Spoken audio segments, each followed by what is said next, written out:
Hello everyone and welcome back to another must-see and an amazing chess game from 1934 between Lev Kaiev against Arvid Kubbel.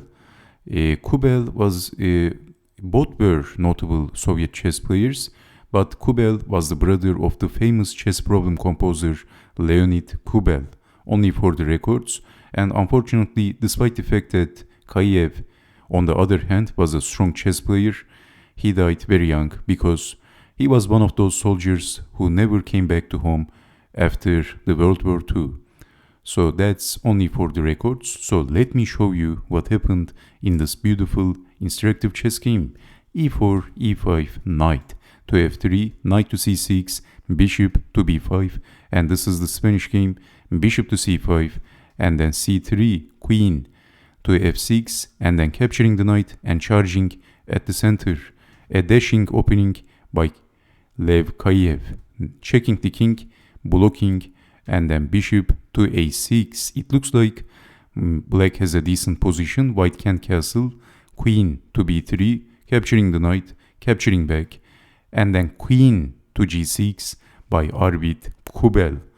So you can see that this is double attacking the e-pawn and also the g-pawn. Actually, queen to g6 was a strong move, but in this position we have bishop to g5. And for some reason black played a weak move, h6. Actually the better move was f6. This should have been considered, also blocking the diagonal.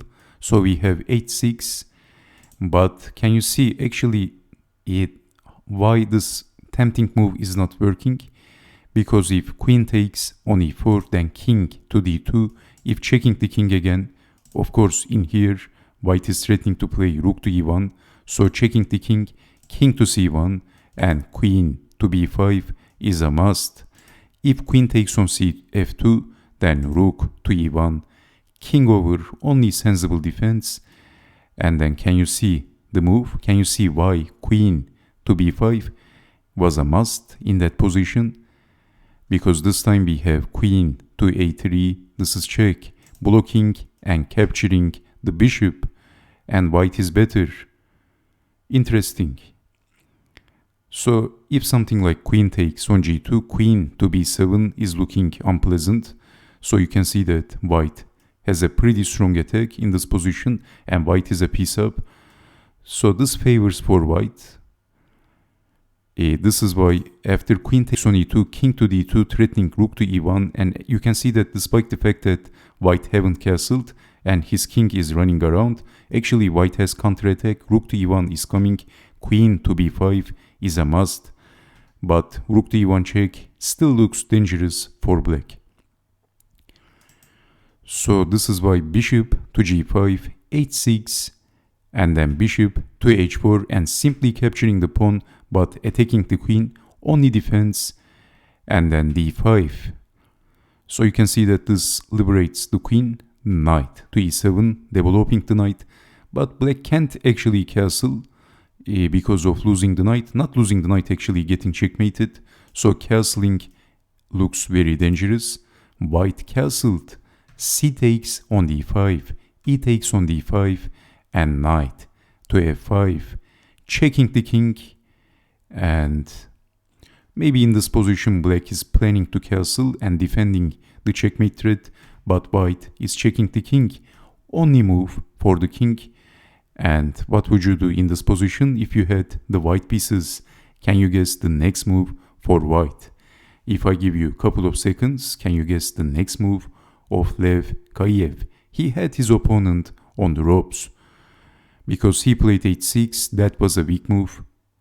Black is in serious trouble right now, and actually Kaiev played the top engine moves one after another. So can you see the moves? The move is bishop to e7, we have king to g8. If king to e8, then bishop to f6, king over, and then bishop takes on g7. And if knight takes, then queen takes on g7. So this is why we have king to g8. And now can you see the best move for white? White actually played the top engine move. Which move is the best move? Which move is the engine move? Can you see the best move for white? The move is knight to d4, attacking the defender of the checkmate threat. So black hit the panic button and black pushed the pawn, attacking the queen. And after stepping aside from the danger zone, maybe capturing the knight and simplifying the game is on the cards. But it is white to move and win. What would you do in this position? Once again, if you had the white pieces, white played a move and black resigned. Did you see the move?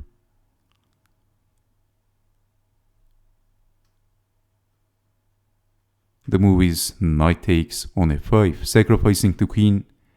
Rook takes on g7, checkmate.